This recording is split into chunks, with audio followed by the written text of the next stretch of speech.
Hello and welcome. Thank you for attending. Today we'll be presenting the Purkeys and Xantrex combined extending battery life while maintaining the necessary power for a sleeper cab.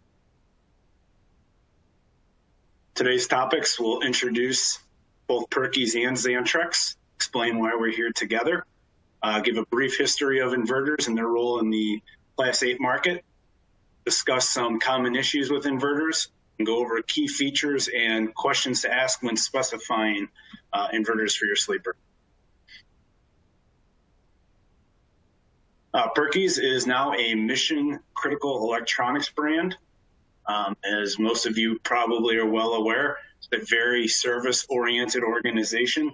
They are the feet on the street, going to fleets, discussing with their different contacts and really coming up with custom solutions for them.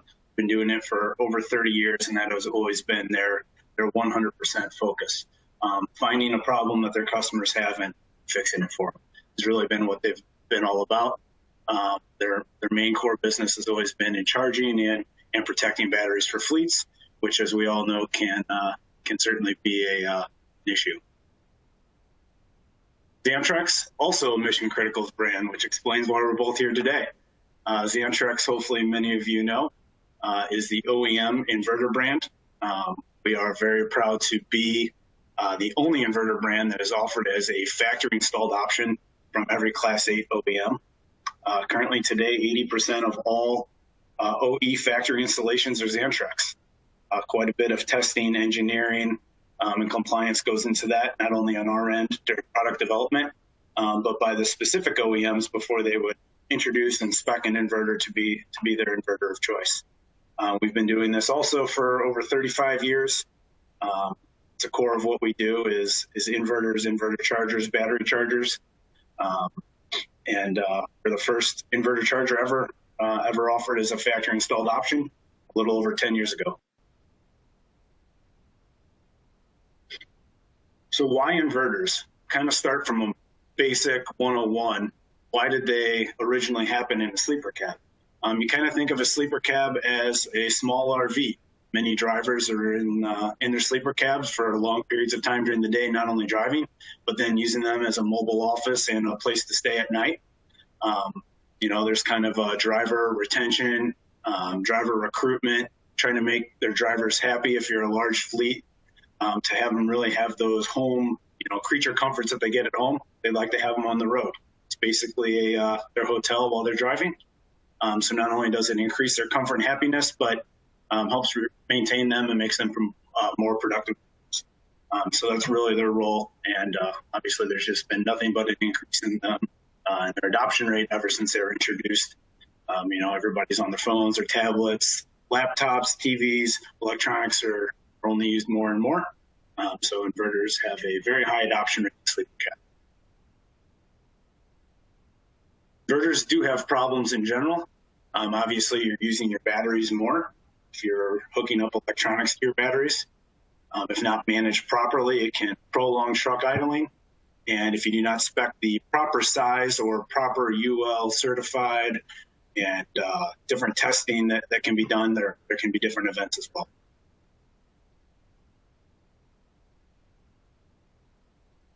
So to avoid those things, there's some key differences in inverters and also some key questions to ask. What size inverter do you need for a sleeper cab? Pure sine wave versus modified sine wave? Factory installed versus aftermarket installation, whether that's at a dealer or at a fleet, or using a third-party installation company. Which LVD do you use? Do you need an LVD if the truck has an LVD? Do you need it also on the inverter? If so, what do you say to that? Choosing a wire harness. Interaction with APUs and Autostarts, which is becoming more and more common on trucks. Do I need shore power? Do I need an inverter charger or an inverter only? All kinds of features and different protections that a lot of questions out there to ask.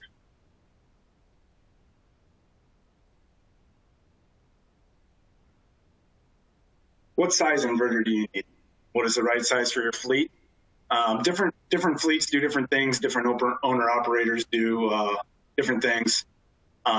Here we provided a list in their average usage, the amount of watts they consume. on some very typical electronics and appliances that are found in sleeper cabs. Generally, we see anything from about a 1,200 watt range all the way up to a 2,000 watt range. Most of these things you're not going to use simultaneously, so you do not need to calculate the continuous run rate of and consumption of each one and calculate them all together. So typically anywhere between 1,500 to 1,800 watts is kind of the sweet spot for sleeper cabs. One thing to keep in mind, we do see a ton of over-speccing of the size of inverter that fleets and owner-operators and drivers think they need. But if you're speccing a quality brand inverter, such as a Purkeys or a Xantrex unit, our 1,500 or 2,000 watt inverter can run anything that's going to be found in a sleeper cab. Our products, when we say that they're 1,500 watts, they truly are 1,500 watts continuous. So as long as you have the battery power there, we'll run 1,500 watts continuously and can surge double that capacity. So it's important to really read the specs of the inverter that you're choosing. This sheet is also available for your reference in the resources widget as well, if you'd like to reference it.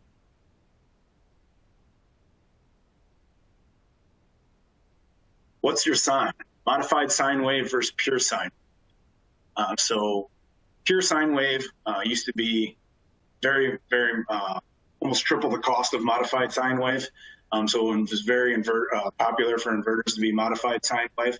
So pure sine wave is a perfect sinusoidal wave like you get at your house. It's coming directly from the utility company into your wall. You plug in, it's a perfect sine wave.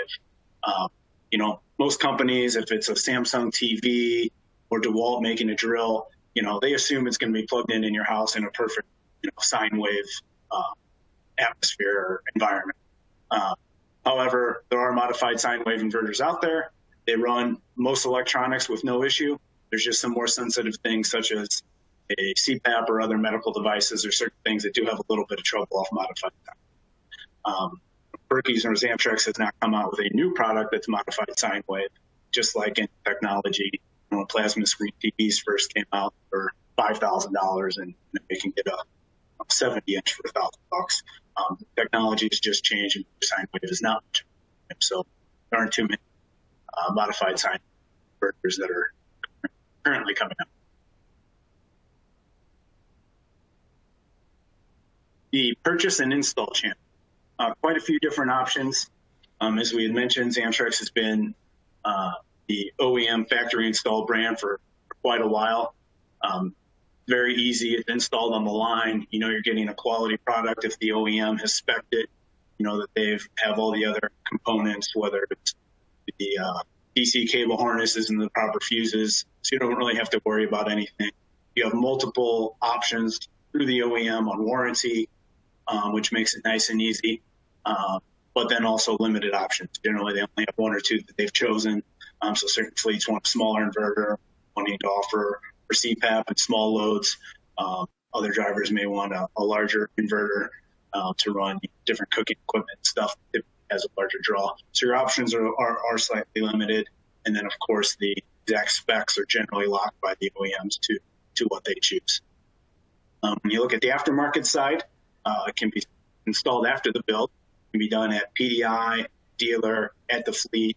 There's different third-party installation companies that can do that as well. When you go aftermarket, it's generally warranted through the inverter manufacturer rather than the truck manufacturer. So that's something you'll have to pay attention to, the type of warranty and service that you would get on that particular brand. But then obviously increased inverter options. You can spec and choose whichever size you would like. And then increased LED options. So we mentioned there's all kinds of different specs and features that can be tweaked on inverters. So it can truly be up to you when you're speccing the exact product.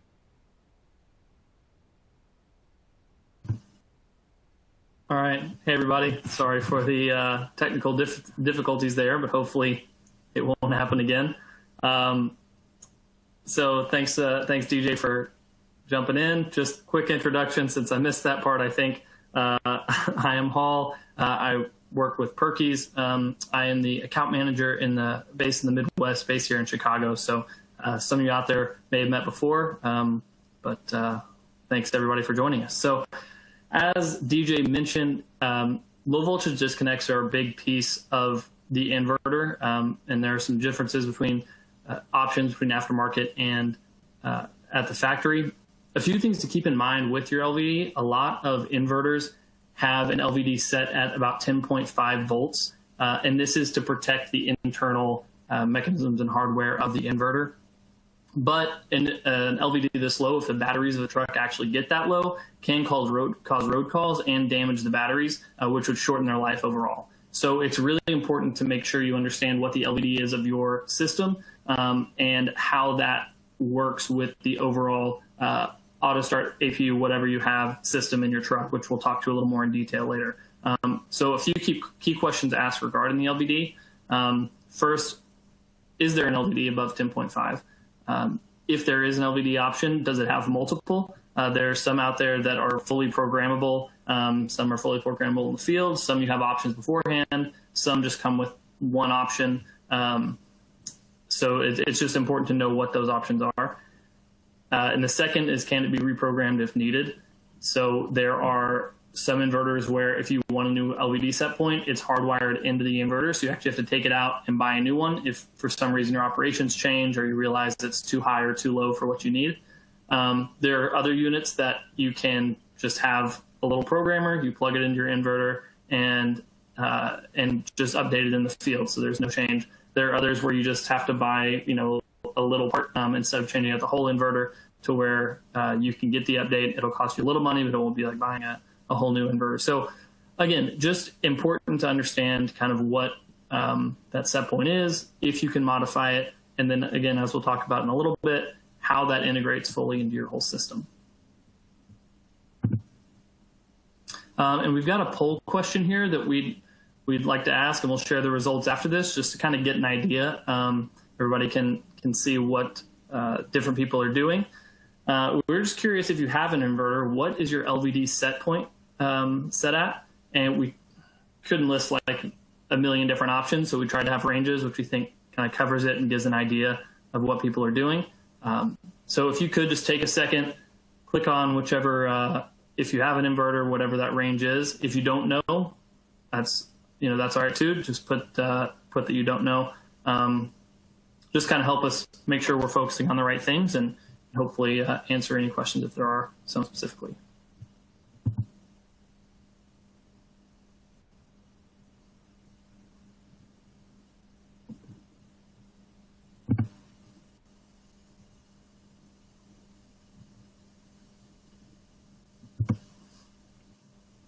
We'll just give it another couple seconds.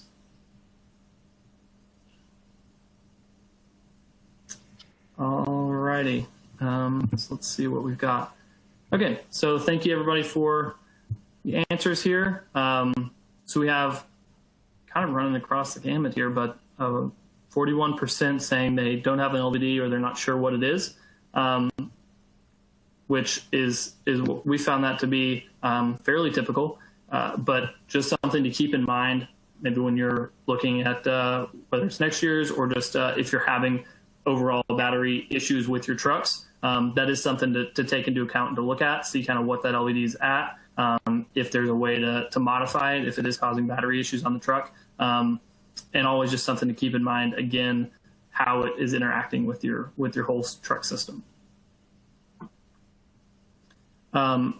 We generally, just kind of to mention this real quick, and again, we'll talk a little bit about this later too, but we generally recommend having an LVD of somewhere around 11.8 volts or higher, just to make sure that you have some of that protection for your truck. It depends on the Autostart system and kind of what the set points are for these things, but we generally recommend 11.8 to 12.2, 12.4, somewhere in that range, just to make sure you have that extra protection.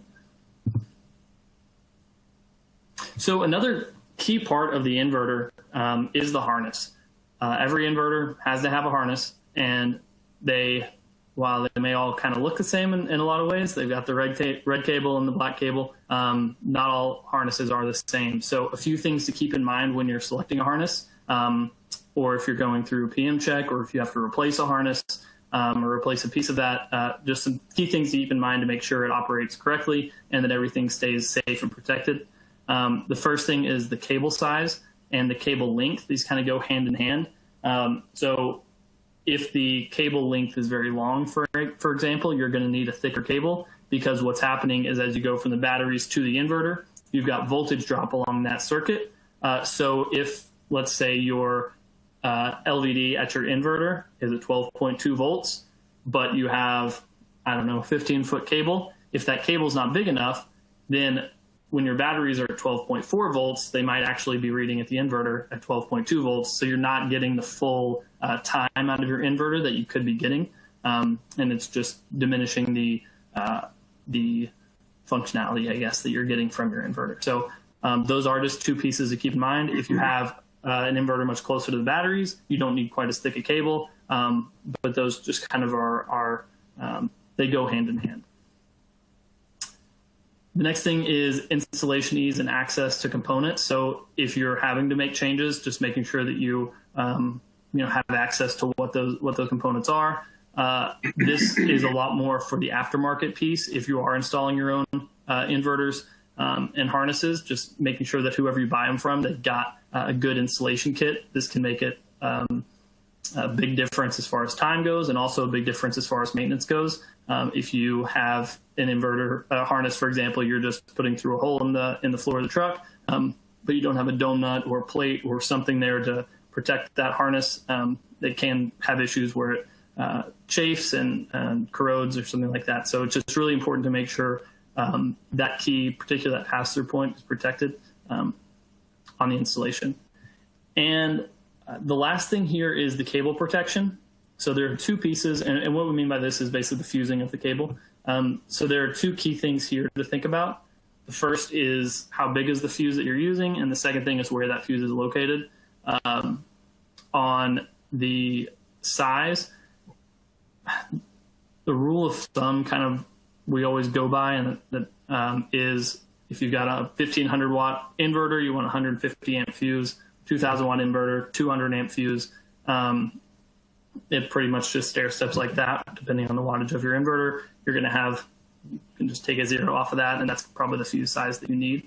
There are also a lot of reference sheets out there. I know there's a TMC RP relating to both cable size and length, as well as protections.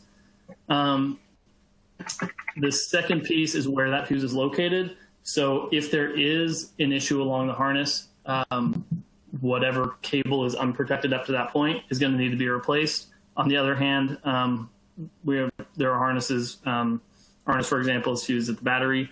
So if there is an issue, that fuse blows, but the whole harness doesn't deteriorate, and there's no damage along there. So we have a couple questions coming in, one specifically about the LVD and an auto start system, which, thank you for that question. That is the next thing that we're going to be talking about. And the next one, what are LVDs for various types of batteries? So that's a good question. So we know AGM batteries have a higher natural voltage level than flooded cell. So in that situation, you would want a higher LVD, slightly higher for an AGM battery. However, most LVDs, if you get it again in that 11.8, if you have AGM, probably 12.0 or above, within that range, you're going to be fine in most situations. Again, the biggest thing is going back to this other question that was asked about how it interacts with the whole system, with the auto start system or something like that. And we'll be getting that next. But yeah, the main thing to think about is the natural state of charge for an AGM battery is about half a volt higher than flooded cell. So you just may want to compensate your LVD, but within that range, if your LVD is pretty solid and at a good point, then it should work well for that.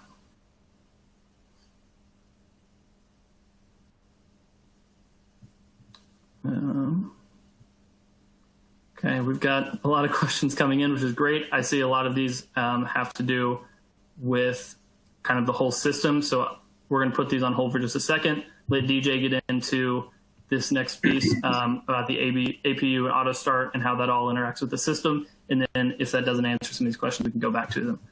But thank you for the questions. Keep them coming. DJ. All right. Thank you, Hall. Welcome back.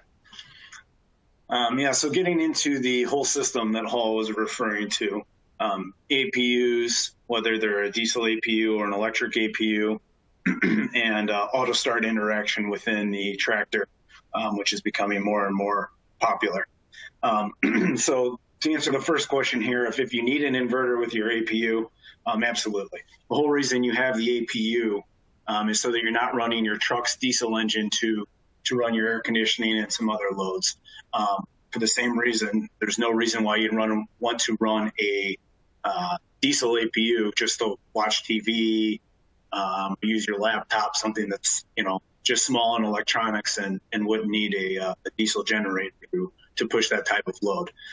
So the ROI is, very quick payback on something like that because of the different, fuel consumption and maintenance of the APU. So absolutely. In fact, many of the APU manufacturers offer a package that includes an inverter. At what voltage does the truck or APU start? So I know with most trucks, it is customizable for the fleet.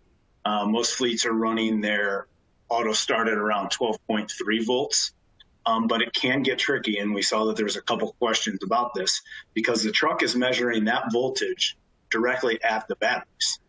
The inverter is measuring its voltage to when it should shut off your electronics, 10 plus feet down of cable, and it's measuring that at the actual inverter. So there is a little bit of voltage drop between the batteries and the cable to the inverter. So you can't just automatically say, okay, I'm going to set my auto start at 12.3, my inverter at 12.2, and my inverter should never shut off. None of my electronics should shut off because the truck will auto start at the time. That 0.1, sometimes depending on your exact setup, is not enough tolerance there to make sure that the truck would auto start before your inverter would cut out. Another thing to keep in mind during that scenario is that when your truck starts, it generally does hit your batteries pretty hard very quickly, but you will see some voltage drop from that engine start event. So what a lot of the OEMs have done is we have an integrated timer in some of our inverters. So say you still want your inverter set at a 12.1 LVD, auto start of your truck's at 12.3, the truck would auto start. We allow you to go under the 12.1 LVD on your inverter for a few seconds, and if the voltage on your batteries comes back up, we won't cut out. This is super important for drivers that use CPAP machines. Obviously, you don't want any interruptions to your CPAP machine while you're sleeping. So just kind of depends on your cable run and voltage drop, but generally even 0.2 of a volt and making sure you have a little bit of a lag there, you should not have any issues. And DJ, before we move on, I wanted to get to one of these questions. Was asking about OEM battery cables and how on recent builds they may be different and you may have more issues. Looks like the specific questioner is having some more issues with more recent builds. Anyway, the question is asking when replacing the ends, what is the recommendation? And we generally, so we recommend definitely the crimp, but making sure when you do this that it's done with the proper tool to make sure that there's actually a good crimp. There's a big difference between actually having a crimping tool and being able to do that well, especially on these larger cables, versus just taking a hammer or something like that and trying to mash that connection. Soldering is also a good option, and definitely won't hurt. But just ensuring that good tight crimp is there and that's not gonna give it some good tugs. Making sure that is there and hold is definitely our recommendation. And they mentioned on here quality heat shrink. That is another big thing. There is a difference in heat shrink quality and making sure that you have intrusion or corrosion there is huge as well. Excellent. Thanks again for all the questions. Keep them coming. Another quick note here, just on the bottom couple of points. Does this align with your LVD? And Hall touched on this earlier. What's nice about Purkeys products and Xantrex products is if there is an issue that arises in the field, a lot of our inverters, the LVD could be changed. Different settings could be changed in the field. Purkeys has different remotes that are quick, easy swap to change your LVD. You know, we hear it from fleets all the time. They started their truck at, 12.2 LVD. They wanted their truck to auto start, and all of a sudden they're having an issue with CPAPs dropping out or the inverters dropping out. A lot of inverters in the market, they're locked there. And once they're set at 12.1 or 12.2, you're kind of out of luck and have to swap in a new inverter. Luckily with ours, we have inverters that a simple remote switch or even a reprogram can be done. Also multiple options to lock out drivers so that they can't change the settings, but you have a custom setting that your shops can use to put back to your configuration, whether it's done at the terminal in your shop or through one of our team members. We do have dedicated fleet application engineers, SAEs that are on the road constantly to help with that type of thing. And then again, we talked about inverter accommodating starting events. Just having the proper circuitry and robustness of certain components that can handle voltages dropping fairly low momentarily while your truck auto starts. A lot of our competitors do drop out during auto starts, whether it's the APU auto starting or the truck engine auto starting. So something to keep in mind when inspecting the future.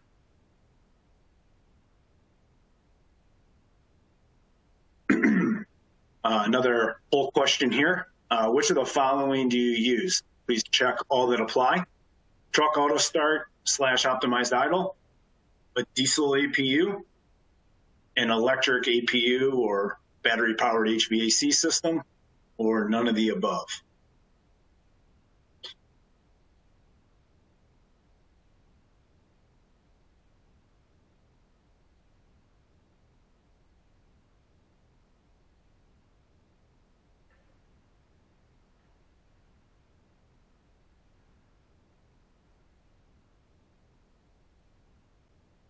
Give it another couple seconds here.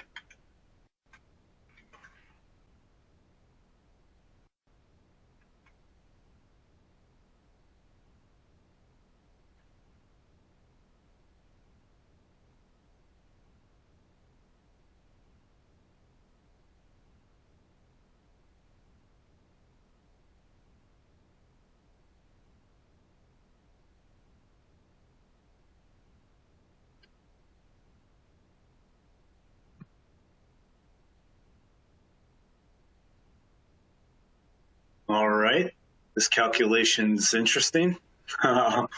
Pretty even on the top three. So that's great information to have. It's certainly a time where it seems to be, it can change from year to year. Diesel APUs have been very popular for a long time. They work well, especially when fuel prices are high. Fleets don't want to run their trucks. Now with fuel prices lower, maybe not as much of an issue, but a lot of green fleets out there as well who are moving to the electric APUs and battery powered HVACs as well. So we'll see if that trend continues. Thank you. A little bit hand in hand with the last couple slides, excuse me, is shore power charging. So if you buy a factory installed inverter, generally it is an inverter charger, 90% of the time, excuse me. A lot of fleets love that because if you have an opportunity to plug in, even if it's once a month, then the inverter is not only passing through that shore power so that you're not using your batteries, it will actually take the leftover power and charge your batteries as well while you're plugged in, whether it's while your truck's sitting over the weekend or when it's in service at a terminal or even overnight. If you have that type of infrastructure to plug in, it really saves your batteries, reduces the amount of cycling on your batteries, keeps them topped off, which will result in your batteries lasting 2 to 3 times 2 to 3 times their typical life. What size do you need? That kind of varies. 40 amps has kind of been the sweet spot for inverter chargers for sleeper cabs for a very long time. But with more and more fleets speccing electric APUs or battery-powered HVAC, you now have 8 batteries that you have to worry about on the truck. One thing that's really interesting is that when you order a truck with a battery-powered HVAC from the factory, you automatically get 8 batteries. You automatically get Autostart, but you don't get a battery charger. That's something that you have to spec yourself through the factory-installed inverter charger or find an aftermarket solution. Otherwise, you're relying on truck auto starting, during an idle situation or an overnight situation that if your HVAC system has brought your batteries down, the only way to recharge it is for your truck to auto start. There's certain situations where the infrastructure is not there and you don't have a place to plug in, so it's certainly necessary to have auto start. But most fleets that are greener fleets and more forward-thinking fleets, they spec an electric APU or a battery-powered HVAC system because they don't want to idle. So in that case, we recommend about an 80 amp charger or a 100 amp charger. That way you have enough power to run the battery-powered HVAC, which typically draws 50, 55 amps, with a little bit left over to charge your battery simultaneously. You really do need to get to about that 80 amp range to be able to handle the HVAC and hotel loads. Otherwise, you're kind of just slowing down the cycle on your batteries instead of truly able to power with the shore power. Like I mentioned, most factory installs are inverter chargers. Aftermarket, it is very, very rare to find an inverter charger. So that's one thing we can certainly help with. Not only an inverter charger, so it's one box with shore power, does the inverter inverting and the charging, but we also have some standalone chargers. So if you're a fleet that maybe doesn't have the infrastructure that you can plug in regularly, we do have some standalone chargers that you can have at your shop. So when trucks do come in, you're at least able to plug in. Then you have one charger that can be used for every truck that comes in, which is kind of nice as well. So different options. Again, all about helping keep your battery power and make sure you have the right amount of power for your sleeper.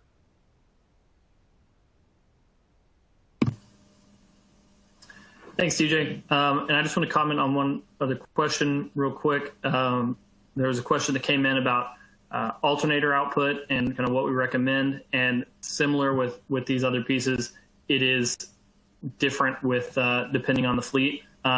So if that is something, we'll reach out specifically to the person that asked the question here. But if that is a question that comes up, please feel free to reach out to us, and we would be happy to help you work through getting that answer. Kind of hard to give out just like a one cover-all answer for that. So, but it is another very important piece of the system. So want to keep it in mind. So just a few other pieces to keep in mind when you're looking at an inverter for your fleet. We've talked about a lot of things so far, I know, but here are some other pieces that you might run into, or depending on your fleet setup and kind of your priorities, some things you might want to look out for. So a lot of these have to do with protections for the inverter. So this goes with GFCI outlets, which are standard on some units, options on others. Some don't have them. I know in our line, for example, we have some that are options have the GFCI. Some of ours have internal GFCIs. It kind of depends on the unit, and you'll see this across the industry. Some don't have any at all. So just something to keep in mind, because again, if there's a harness issue or a myriad of a couple other issues, inverters can cause some significant problems. So protections are really important. Reverse polarity protection is starting to come in as an option in certain inverters. So something to keep in mind. Again, we've talked about the ability to reprogram them in the field if there is an LVD change that needs to happen. Again, going back to depends on your operation, your level of comfort with the decision you're making right now, and that will stay the same in the future, as well as kind of the type of inverter you're looking for and the price level and everything. This goes with level of configuration as well. ability to communicate with the truck is a newer one. So this is something that we've kind of run into as we're developing inverters for kind of our next lines. And I know Xantrex, their most recent one, has actual communication features built in so that it can connect with the truck and communicate there. That is just as things move more digital, telematics comes more and more into play, and everything just starts working together through the Internet of Things and cloud and all of that. That's going to be more and more important. So this is still a little bit earlier on, but that is something definitely to keep in mind moving forward on units. And the last thing is the temperature range. So as DJ mentioned before, on the factory side, if you've got a factory spec inverter, they've done a lot of testing. They have these things all monitored, and they have to fall within certain parameters, and so the temperature should be fine. If you're buying an aftermarket inverter, there are some units that don't have the temperature ranges we would recommend. So it's just something to keep on the look out for whenever you're looking at the spec sheet. Just kind of there's a lot of information there, so it's easy to kind of gloss over, but it's important to just look at that, make sure that it's in the range that you're going to see. Typically, we have seen probably from anywhere from around 0 degrees to a little over 100 degrees on the high end, 120 or so, because those units will be sitting out in the truck. They a lot of times don't have a ton of ventilation where they are. When they're on, they can heat up. So just making sure that the temperature range is where it needs to be to function properly is very important. And again, similar to the alternator, whether it's our inverter or not, we would love to work with you on ours. But if there's a question, if there's some way we can help, that's what we're here for. So please feel free to reach out. Another thing we want to talk about here is solar. This is becoming kind of a more and more popular piece of the truck and a big piece of the industry. We've seen it take off a lot on the trailer side and starting to take off a lot more on the truck side. And so we do want to mention it as a piece of this larger system because it is so new and there have been a lot of questions around it.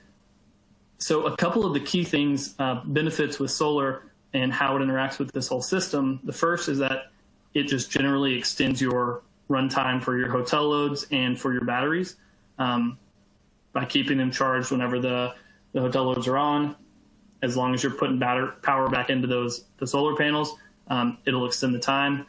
Similar to what was mentioned earlier, if the draw obviously is more than what the solar is putting in, it won't extend indefinitely, but it can at least add time to what you're doing, and sometimes just a little time is all you need. So another thing is it fights parasitic loads when trucks are sitting, and this is probably, both of these, as far as the ROIs we've looked at, are really important. This first piece, if you're not having to idle, you're saving fuel time. Idling does essentially just act like your truck is running, so that causes brings in maintenance costs as well. So anything you can do to reduce idling, saving money right there, and fighting parasitic loads to keep the road calls down.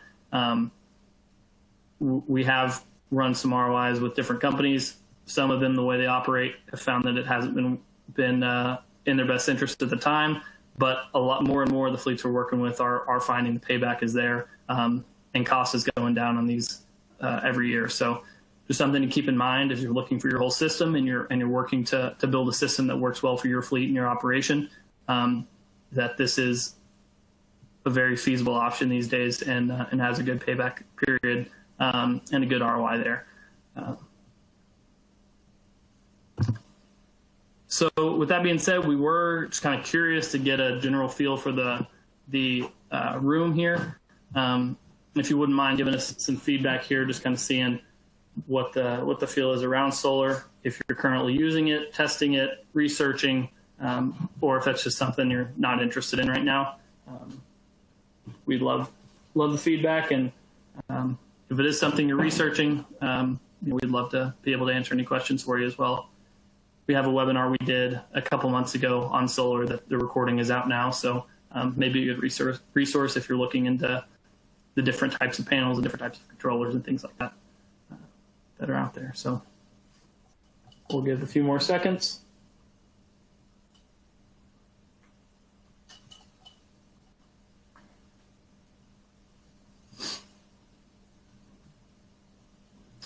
All right. Okay, great. Well, thank you. So it looks like the majority are in the research phase, which is kind of what we've been seeing in the field. We do have some out there currently using, which is great. We'd love to hear just kind of how it's working for you. But yeah, for those of you in that research phase, or those of you who are uninterested, if you become interested, we'd love to be able to answer any questions that you've got. And again, just see if we can help make this whole system work better for you.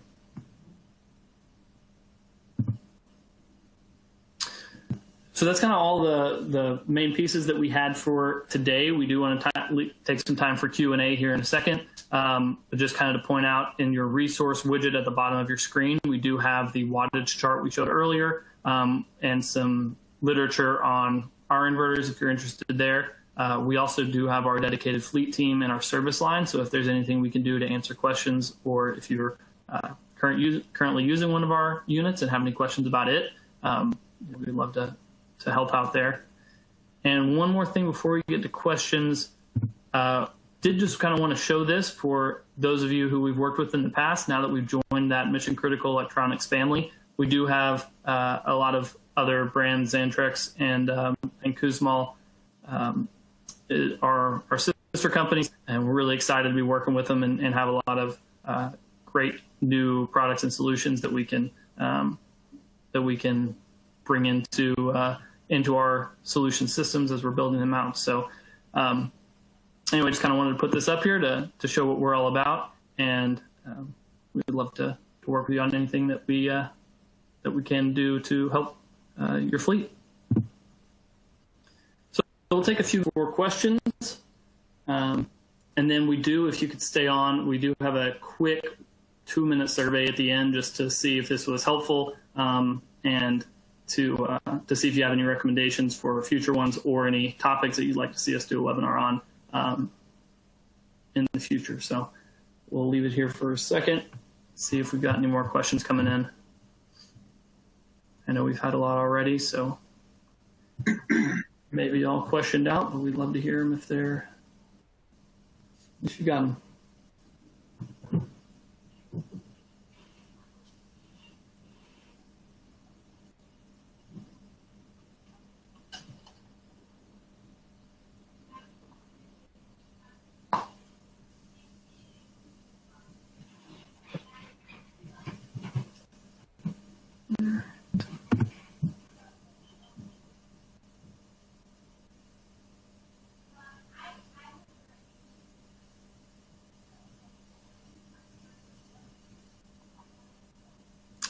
So I did have a question come in. I want to make sure that I'm understanding it right.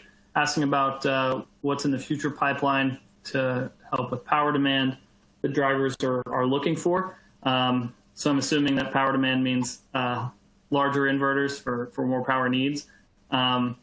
So great question. Thank you. We do have some larger inverter options that we're developing for our inverters, 2,500, 3,000 watt units. Something to keep in mind, though, I know we've talked to a lot of fleets in the past who are using 2,500 watt, 3,000 watt units, but a lot of those, and we mentioned this earlier, the runtime on those, they'll say we run 3,000 watts for 60 minutes, and then that wattage gets downgraded. So it's important when you're looking at your inverter to make sure that the wattage is continuous and is going to be there for as long as you need it.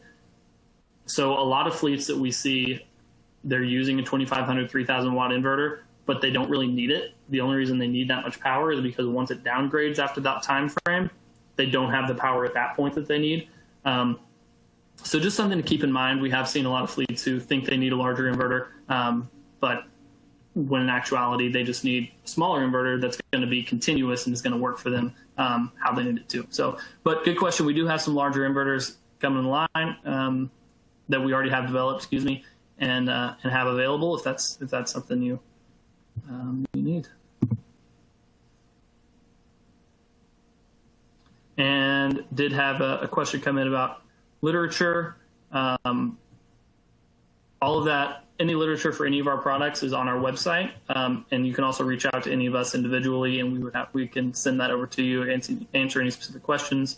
And we have our service team as well, who we can call to answer any questions over the phone.